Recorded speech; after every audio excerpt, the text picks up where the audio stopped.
नमस्कार दोस्तों, मेरा नाम है अंकुर कुमार और आज मैं सिकंदर महान के बारे में बात करने जा रहा हूं। सिकंदर महान इतिहास के सबसे महान विजेताओं में से एक थे। इन्होंने धरती के बड़े भाग पर विजय प्राप्त की और एशिया के राजा कहलाए। हालांकि भारत के पौर राष्ट्र पर विजय प्राप्त करने के बाद इन्होंने यहां से वापस लौटने का फैसला किया। सिकंदर महान, जिन्हें अलेक्जेंडर द ग्रेट भी कहा जाता है, का जन्म 21 जुलाई 356 ईसा पूर्व मैसेडोनिया के पेला में हुआ। इनके पिता का नाम फिलिप द्वितीय और इनकी माता का नाम ओलंपियास था। इनका शासनकाल 336 से 323 ईसा पूर्व था और इनकी पत्नियों का नाम था रोक्साना, स्टेटिया और पेरिसेटिस। ये प्राचीन यूनानी धर्म से ताल्लुक रखते थे और इनके साम्राज्य का नाम अर्गीड साम्राज्य था। इसके बाद फिलिप द्वितीय ने सिकंदर को शिक्षित बनाने के लिए 13 वर्ष की आयु में एक शिक्षक की तलाश की जिसका नाम अरस्तु था। इसके बदले में उसने अरस्तु के गांव स्ट्रेजिरा को दोबारा बसाया और उसे अच्छी हालत में पहुंचाया और कई कैदियों और गुलामों को मुक्त करवा के उसी स्ट्रेजिया नगर में बसाया जहां उसने कभी तबाही मचाई थी।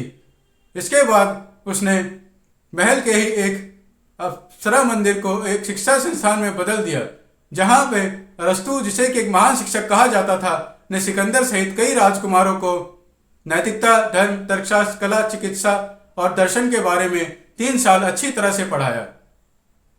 जिसके तुरंत बाद फिलिप द्वितीय को थ्रेशियनों के मैसेडोनिया के खिलाफ युद्ध छेड़ने की भनक लगी। उसने तुरंत सिकंदर को रीजेंट और प्रभारी उत्तराधिकारी घोषित कर दिया। सिकंदर ने तुरंत थ्रेशियन क्षेत्रों पर हमला करके उसे जीत लिया और वहां का नया नाम अलेक्जेंड्रोपोलिस रख दिया। फिलिप द्वितीय ने भी कई थ्रेशियन क्षेत्रों पर विजय प्राप्त की थी। सिकंदर ने पेरिस के युद्ध के दौरान फिलिप द्वितीय की जान भी बचाई।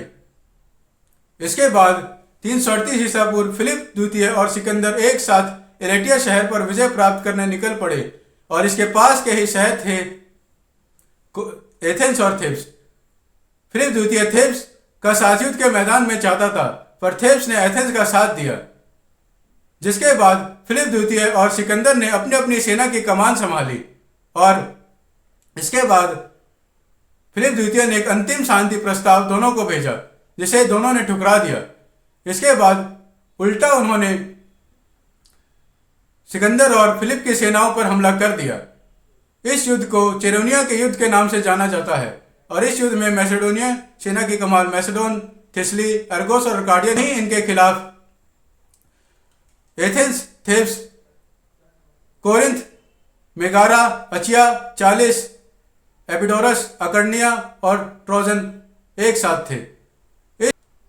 इस युद्ध में एथेंस की कमान थीसिस और थेजेंस के हाथ में थी और इस युद्ध में 35,000 थेजेंस की सेना के खिलाफ सिकंदर और फिलिप द्वितीय की 30,000 सेना थी और 2,000 घुड़सवार भी थे। और इस युद्ध के खत्म होते होते सिकंदर और फिलिप द्वितीय के नेतृत्व वाली मैसेडोनियन सेना ने 35,000 एथेंस और थेब्स की सेना को घुटनों पर ला दिया। जिसके बाद कुछ ही समय बाद फिलिप द्वितीय की पोसानियास द्वारा एक समारोह के दौरान चाकू मार के हत्या भी कर दी गई। सिकंदर अपने सभी प्रतिद्वंदियों की हत्या करके बादशाह बन गया। जिसके बाद कई राज्यों में विद्रोह भड़क उठे और ये राज्य थे एथेंस, थेब्स, थिस्ली और अर्काडिया। सिकंदर सबसे पहले थिस्लियों को हराने के लिए निकल पड़ा। सिकंदर ने थिस्लियों को हराने के लिए 3,000 घुड़सवार सेना के साथ प्रस्थान किया।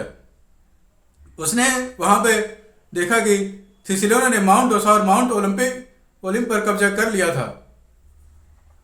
सिकंदर ने वहां हमला किया तो थिस्लियों ने तुरंत आत्मसमर्पण कर दिया। जिसके बाद एथेंस ने भी सिकंदर से माफी मांगी और सिकंदर ने उन्हें माफ कर दिया। इसके बाद सिकंदर ने ग्रैनिकस ट्रॉड क्षेत्र पर हमला किया। यह क्षेत्र अजमेदित साम्राज्य के राज में था और यह युद्ध 334 ईसा पूर्व लड़ा गया। इस युद्ध में सिकंदर के पास 18,100 सैनिक थे, वहीं इनके खिलाफ अचमेनिद साम्राज्य के पास 40,000 सिपाही थे। इस युद्ध में सिकंदर की बड़ी जीत हुई और सिकंदर ने अचमेनिद खजाने पर भी कब्जा कर लिया। इसके बाद सिकंदर ने गॉर्डियन की गांठ को भी काट कर खोला क्योंकि माना जाता था कि जो भी इस गांठ को खोलेगा वही एशिया का असली विजेता कहलाएगा।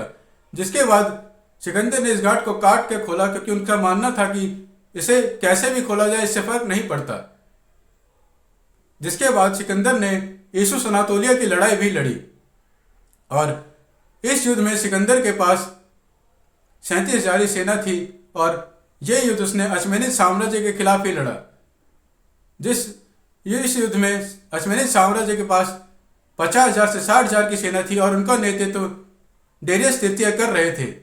और इस युद्ध के खत्म होते होते डेरियस तृतीय युद्ध का मैदान छोड़ के भाग गए और अचमेनिद साम्राज्य की 20,000 से 40,000 की संख्या में सैनिक मारे गए और सिकंदर ने दक्षिण एशिया को जीत लिया। जिसके बाद सिकंदर की तबीयत खराब हो गई थी, पर ठीक होते ही उसने सबसे पहले टायर क्षेत्र पर हमला कर दिया और टायर पर हमला करने के बाद उसने 6 से 7 महीने की घेराबंदी बनाई रखी और इस युद्ध में टायर का नेतृत्व अजमिलकस कर रहे थे और इनके साथ साथ अचमेनिद साम्राज्य भी इस युद्ध में उनका साथ दे रहा था। सिकंदर का साथ इस युद्ध में हेलेनिक लीग ने दिया और सिकंदर के दोस्त हेफेस्टियन ने मैसेडोनियन सेना का साथ दिया और इस युद्ध में सिकंदर को एक मुश्किल जीत मिली, जिसके बाद टायरन नागरिकों को गुलाम बना लिया गया और बेच दिया गया और यह सोर के अंदर का स्थान कहलाता था। इसके बाद सिकंदर ने गाजा पर भी आक्रमण कर दिया। यह स्थान फारसी मिस्र का स्थान था और यह आज फिलिस्तीन के नाम से जाना जाता है। यह आक्रमण 332 ईसा पूर्व किया गया था और इस युद्ध में सिकंदर का साथ हेलेनिक लीग ने दिया। वहीं इस युद्ध में भी अचमेनिद साम्राज्य उनके खिलाफ था और उनका साथ अरब सैनिकों ने दिया। इस युद्ध में सिकंदर के पास 45,000, वहीं इनके खिलाफ 15,000 सैनिक थे। इस युद्ध में भी सिकंदर की बड़ी जीत हुई और उसने गाजा क्षेत्र को जीत लिया। जिसके बाद सिकंदर ने गौगामेला में पर्शियन साम्राज्य को लगभग पूरा जीतने के लिए हमला किया। इस युद्ध में भी हेलेनिक लीग ने उसका साथ दिया और ये युद्ध 331 ईसा पूर्व लड़ा गया। इस युद्ध में सिकंदर के पास 47,000 की सेना थी, वहीं इनके खिलाफ डेरियस तृतीय की 2 लाख से 2.5 लाख की सेना थी। इतनी बड़ी सेना होने के बावजूद भी डेरियस तृतीय ये युद्ध हार गया और वो युद्ध के मैदान से भाग खड़ा हुआ और सिकंदर ने पूरे पर्शिया को भी लगभग जीत ही लिया और उसने यहां से महान की उपाधि पाई। इसके बाद सिकंदर ने ऑक्सन डिफाइल पर भी हमला कर दिया। यह लड़ाई 331 ईसा पूर्व लड़ी गई और इस लड़ाई में भी हेलेनिक लीग ने सिकंदर का साथ दिया। इस लड़ाई में सिकंदर की 8,000 सेना ने ऑक्सन डिफाइल की सेना का संपूर्ण विनाश कर दिया, पर इनके अधिकारी मेडेट्स को माफ कर दिया गया। यह क्षेत्र भी अचमेनिद साम्राज्य के नियंत्रण में आता था। इसके बाद सिकंदर ने पर्शियन गेट परसेपोलिस के पास हमला कर दिया। यह लड़ाई 330 ईसा पूर्व लड़ी गई और इस लड़ाई में भी हेलेनिक लीग ने सिकंदर का साथ दिया। इस लड़ाई में सिकंदर के साथ 30,000 सैनिक थे, वहीं इनके खिलाफ 43,000 सैनिक थे।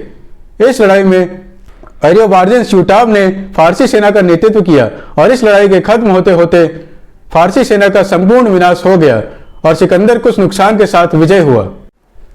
इसके बाद सिकंदर ने ताजिकिस्तान सायरोपोलिस पर हमला कर दिया। यह लड़ाई 329 ईसा पूर्व लड़ी गई और इस लड़ाई में सिकंदर के पास 10,000 सैनिक थे, वहीं इनके खिलाफ सोग्डियाना के पास 15,000 सैनिक थे। इस लड़ाई के खत्म होते होते सिकंदर और क्रेटस युद्ध में घायल हो गए और सायरोपोलिस के 8,000 सैनिक युद्ध में मारे गए और सिकंदर इस युद्ध में भी विजय हुआ।